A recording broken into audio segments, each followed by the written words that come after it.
पिछले दिनों एक और महत्वपूर्ण फैसला हुआ कि जितना आप यूज करेंगे उतना ही आपका टोल लगेगा। तो इसको कई जगह सराहा गया। तो आपको लगता है कि एक समय ऐसा भी आएगा जब लोगों को टोल देने की जरूरत ही नहीं पड़ेगी? आने वाले 3 महीने में हमारी पूरी कोशिश है कि देश में सैटेलाइट बेस्ड टोल सिस्टम आएगी।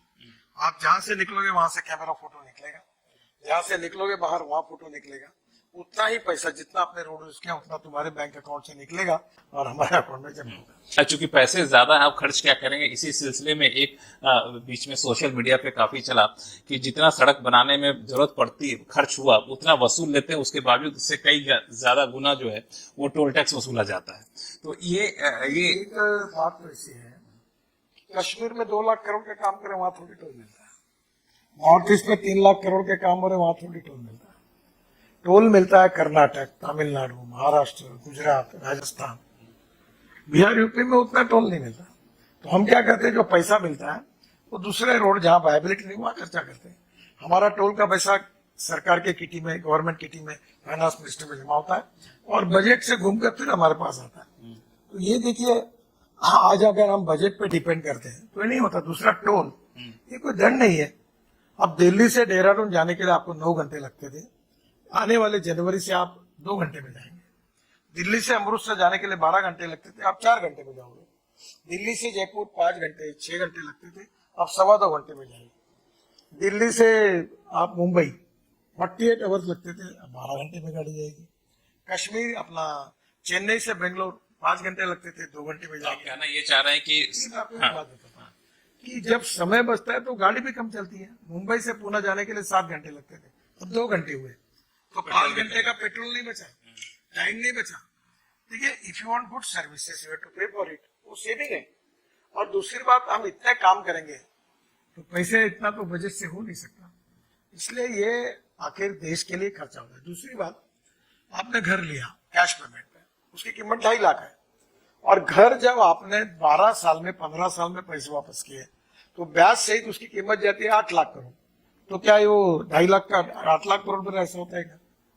ब्याज होता है, उसका प्रॉफिट भी होता है। तो इसलिए ये ट्रांसपेरेंसी से होता है। आज तक एक भी करप्शन का चार्ज हमारे ऊपर नहीं आया। और उसमें मेंटेनेंस भी, जिस रोड की बात की, उस रोड पर पुराना डीपीआर गलत था, कॉन्ट्रैक्टर भाग गया, परिस्थितियां बदल गई, जो पुराने काम थे उसको नहीं। अभी ये मुंबई, पुणे, दिल्ली, जयपुर 4 फ्लाईओवर मैंने बनाया, गुड़गांव का अंडरपास बनाया, ये कहाँ पार्ट का, पूरे का पार्ट था, ये तो सरकारी पैसे से बनाया। अब पूरे जगह पर पूरे पैकेज नए रोड बना रहे, 4 लेन का 6 लेन कर रहे, अब नए नए फिर ब्रिजेस बना रहे, तो उसमें सुधार भी हो रहा है। और इसलिए ये पैसे का उपयोग ये किसी के प्राइवेट कंपनी को नहीं जाता, इसको आइसोलेशन नहीं देखा जाना चाहिए। इसमें एक और सरकार समय समय पे एसेट मोनेटाइजेशन करती है, तो एसेट मोनेटाइजेशन में हाईवे पर भी एक खास फोकस रहता है। तो एसेट मोनेटाइजेशन को लेकर क्या आपकी रणनीति है? और इस 60,000 करोड़ का टारगेट था वो पूरा हो गया। अभी हम लोग जैसा हमको पैसा लगता है वैसे मोनेटाइज करेंगे, पैसा हमको मिल रहा है, उस पैसे को क्या करते हैं? एसेट मोनेटाइजेशन, नए रोड बनाते हैं। अच्छा, नए रोड में इन्वेस्ट करते हैं, फिर वो पैसे से फिर हम लोग, टोल शुरू होता है, फिर उसको मोनेटाइज करते, फिर नए रोड बनाते। और एक ऐसा है कि एक रोड अगर प्रॉफिटेबल है तो 4 लोग नॉन प्रॉफिटेबल रोड, अभी बद्रीनाथ, केदारनाथ, गंगोत्री, यमुनोत्री, हम 12,000 करोड़ खर्चा कर रहे हैं। महाराष्ट्र में देहू, आळंदी से पंढरपुर 12,000 करोड़ खर्चा कर रहे हैं, वहां थोड़ी इतना ट्रैफिक है। हम सब रिलीजियस टूरिज्म डेवलप कर रहे हैं, हम बड़ी बड़ी टनल, अभी जोजिला टनल बना रहे कारगिल के नीचे, वो टनल 12,000 करोड़ के हम 5,000 करोड़ में बना रहे, 5,500 करोड़, तो वहां थोड़ी टोल है। लद्दाख, लेह से, हिमाचल से, मनाली से लेकर कन्याकुमारी तक, श्रीनगर, कश्मीर, किसी एक हाईवे या किसी एक प्रोजेक्ट की लागत और उसकी उपयोगिता को ना देखा जाए, बाकी जगहों पर उसका इस्तेमाल उसी प्रदेश में वो पैसा जाता है ना। जहाँ देखो, हिंदुस्तान में मुंबई बहुत डेवलप है, चेन्नई डेवलप है, बेंगलोर डेवलप है, वहां से पैसा मिलता है इनकम टैक्स का।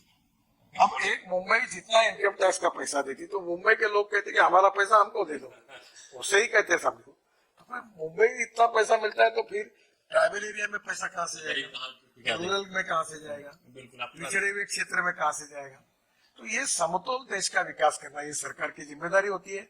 जहां से मिलता है जहाँ नहीं है वहां देना पड़ता है। अब हम लोग हाईवे से अलग हट के बात करें ऑटोमोबाइल इंडस्ट्री को लेकर, आपने काफी कुछ पहले कहा भी। ऑटोमोबाइल इंडस्ट्री को लेके मेरा दो सवाल है। एक है इलेक्ट्रिक व्हीकल को लेके, पूरी दुनिया में जिस तरह से इलेक्ट्रिक व्हीकल को लेके बूम आया था, काफी ज्यादा क्रेज बढ़ा था, अब दुनिया भर में दिख रहा है कि थोड़ा सा वहां पे स्लो डाउन या फिर क्रेज कम हुआ है, लेकिन भारत में हम लोग इसको बढ़ावा दे रहे हैं। क्या सोचे?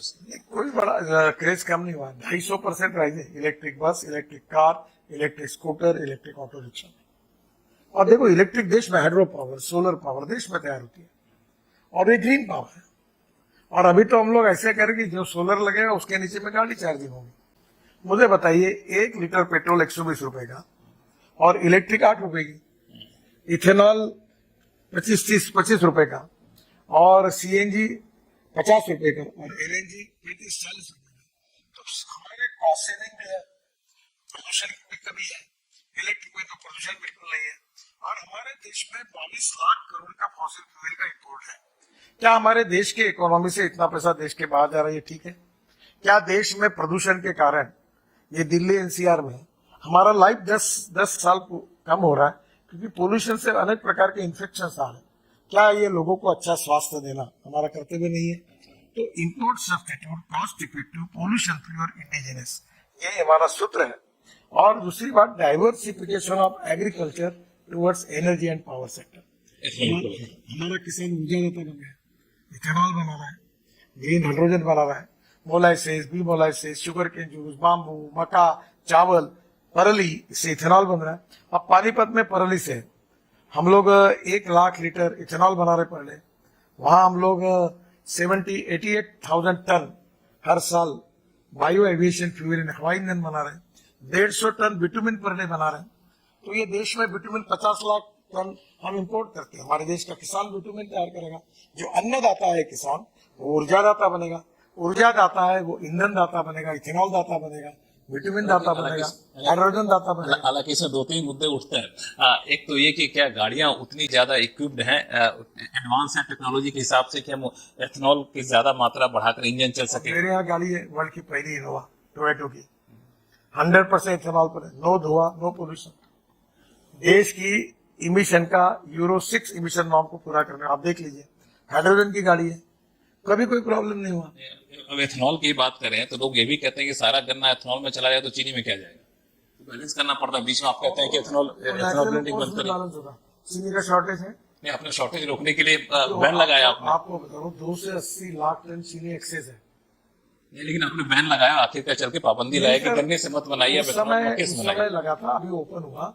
अभी तो चीनी इतनी हमारे पास